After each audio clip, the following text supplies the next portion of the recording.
Mr. Galeotti, thank you very much. I really appreciate the opportunity. First of all, I would like to start with the Middle East. You are an author of the book Putin's Wars, and we understand that Russia is not directly involved, of course, in the war that we're witnessing right now. But still, it has interests, obviously. And do you think that Russia, Moscow, is somehow involved in this war in Israel? Look, I've seen no evidence that Russia is actually involved. You get the inevitable claims on social media that, of course, Hamas had to be trained, and we've had the usual folk devil, Yevgeny Prigozhin, raised, people saying, oh, Wagner had to have a role. As I say, there's no evidence of that. And to be perfectly honest, we have to realize that from Russia's point of view, it likes a certain level of low-level chaos in the Middle East, shall we say, because it gives it leverage. A full-on war, especially one given that Russia's relationship with Israel is actually pretty good, is another matter. But of course, that doesn't mean to say that Moscow will not take advantage of this situation. We've already seen these rather nonsensical thoughts that weapons that were provided to Ukraine by the West have been used by Hamas or whatever. There's no evidence of that at all. And instead, so we can expect propaganda, we can expect a certain satisfaction, we can imagine that they'll take advantage of the fact that the West is distracted by this, but that, I think, is probably about the limit. But do you think that the West is indeed distracted and that the West is now concentrated on this war between Israel and Hamas, and that's why the concentration on Ukraine would be lower? Look, it all depends on quite what happens in this war. It's still a very early and evolving situation. And to be honest, we have to realize that Israeli military force compared with that of Hamas, once it's properly mustered and used, is that much greater. Of course, if Israel then gets sucked into an occupation of the Gaza Strip, for example, that means it'll likely be a long-term sort of challenge. So, I think that we have to recognize that there's a difference between the momentary shock, and this was absolutely and remains a shocking event, and in the long term. In the long term, I don't think this is a major distraction for the West, again, unless it spins out of control. It will require a certain amount of additional support for Israel, which may slightly eat into the support for Ukraine, but only on a very marginal level. Mm-hmm. Let's focus on the situation on the ground in Ukraine.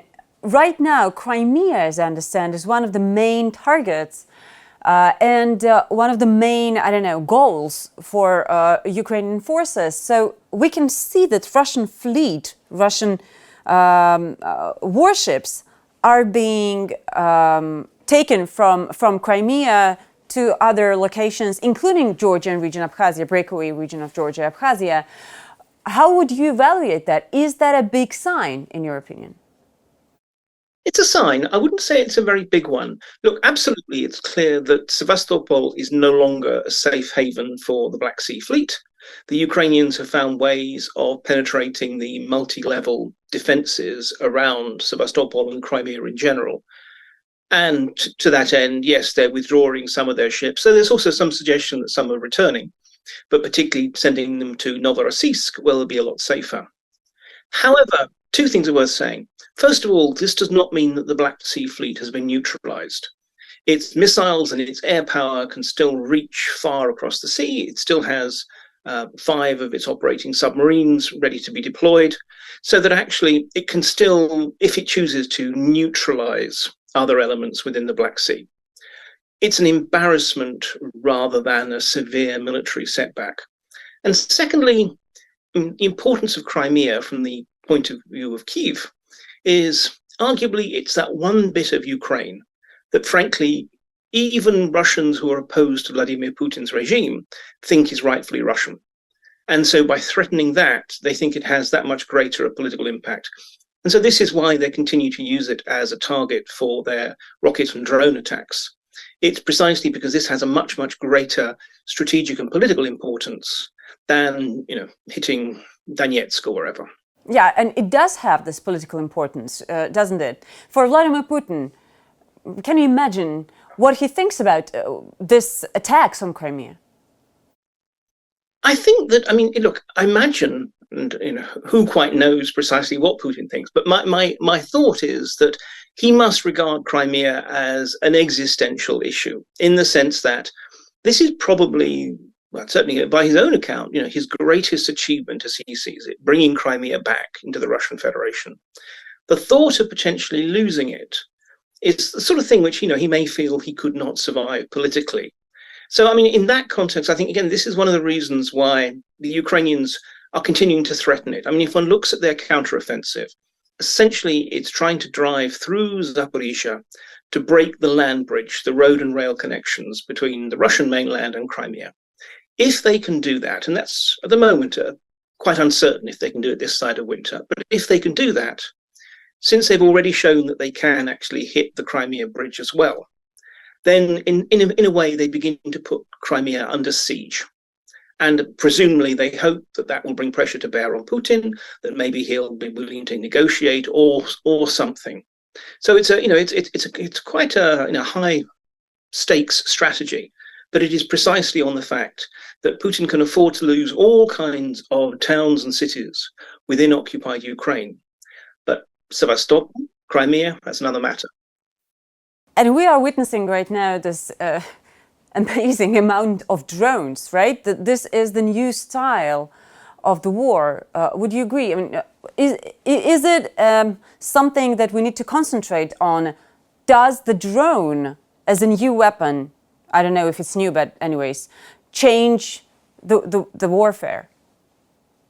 Yes, it is absolutely changing warfare. Now, again, we have to be careful because the history of warfare is full of the history of the new weapon that changes everything. But then there's some new counter. There's a constant pendulum swing from one to the other.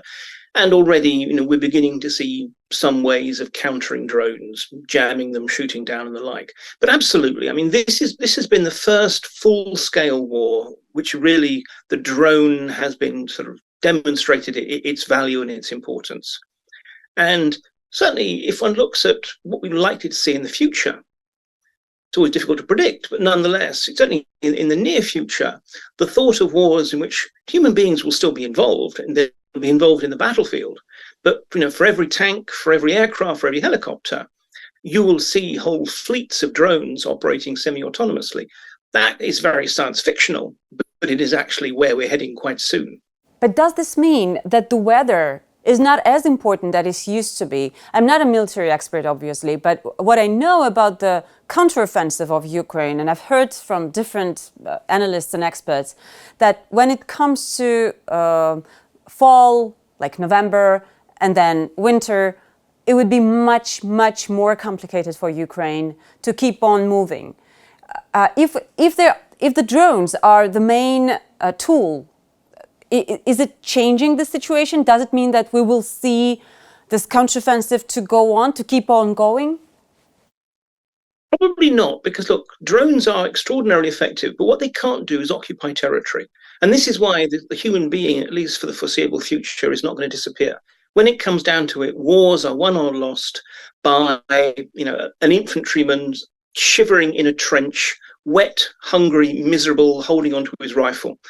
Does he stay? Does he advance? Does he flee? So I think in this respect, the drones can be used absolutely by both sides to strike at the other's forces, at their supply lines and so forth. But what they can't do is take territory. You still need to have the human beings who are still able to make their way through muddy swampland to actually take the territory. And so this is why I think, like it or not, and also obviously aerial drones have trouble in bad weather conditions, but like it or not, winter will almost certainly lead to a slowing down of the process as both sides kind of consolidate, lick their wounds and prepare for the spring reoffensives. You have mentioned Vladimir Putin's prospects, considering Crimea. There are so-called elections coming in Russia in 2024, and there are so many rumors already about the candidates, about the campaign that Kremlin would choose for Vladimir Putin. Obviously, there would not be real other candidates, but there would be the staged performance, right, for everybody. Do you think there is a slight chance that this campaign and the election would make Vladimir Putin vulnerable, and that this election, again, so-called election, would be a good chance for changes in Russia? I mean, I'd be hesitant about prophesying any kind of imminent downfall of the regime or whatever. But the interesting thing about elections in Russia is, and some people say, look, these elections just don't matter. They do matter, but just in a different way. What matters is not the result. I think we all know who's going to win the elections. Oh, yes. The issue is how much effort does the regime have to put in to getting the result it wants? How much does it have to pay to different constituencies in terms of extra benefits or whatever?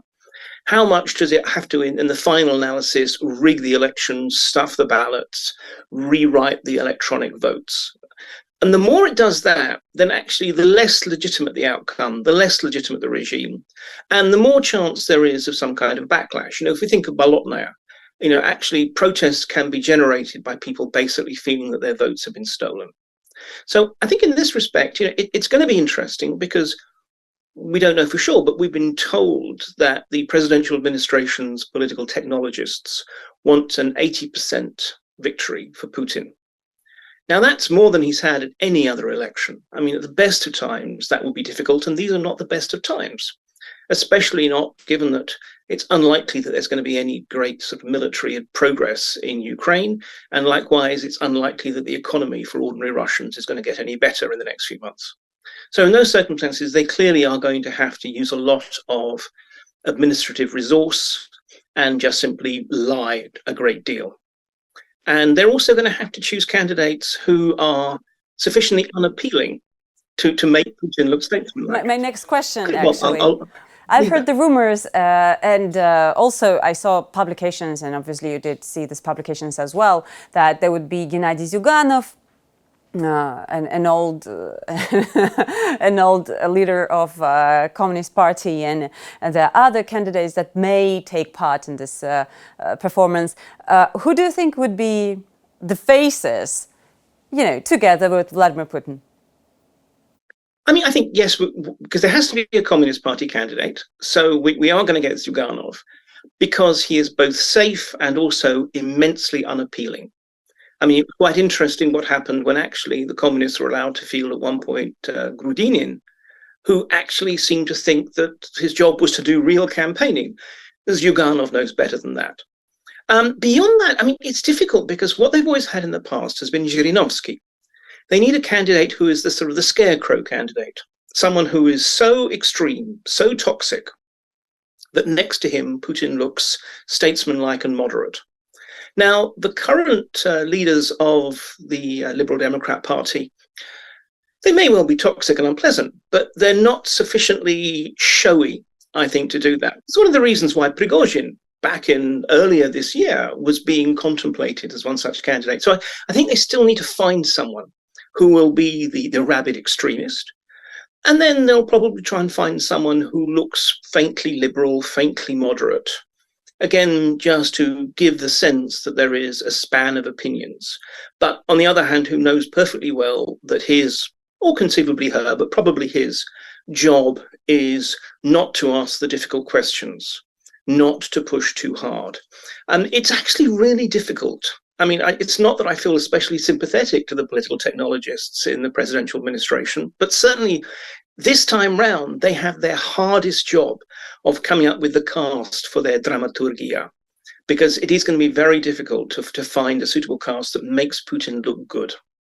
Do you have any people in mind, any figures? I mean, look, there's talk about Venediktov perhaps standing as the Liberal candidate, but I honestly don't know. Again, I think it's interesting that what we will probably see is when Putin declares, and there's a suggestion that he'll use Russian Unity Day as a suitably sort of showy day for that, then we're probably going to see a flurry of activity. The very fact that we haven't, beyond Zyuganov, really got any solid names emerging yet, to me, is a sign precisely of actually how difficult this process is for the stage managers behind the whole event. You mentioned Kozak in your recent podcast. Do you think it's possible?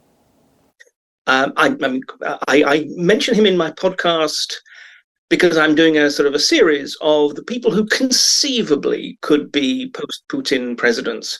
And to me, Kozak, I mean, he's not a person to go and campaign. Kozak is the sort of candidate I could imagine emerging as a compromise candidate. If Putin dropped dead tomorrow and the various power groups sort of couldn't agree on a candidate, Kozak is the sort of person that people could pick because no one's scared of him, frankly, and everyone could live with him. But again, it says something about how impoverished politics has become. He's kind of a person of compromise. Exactly. He's a problem-solving technocrat who no one is going to be afraid of. Yeah, but something needs to happen to talk about that seriously. Let's see. Honestly, it's always a surprising situation in Russia. You never know.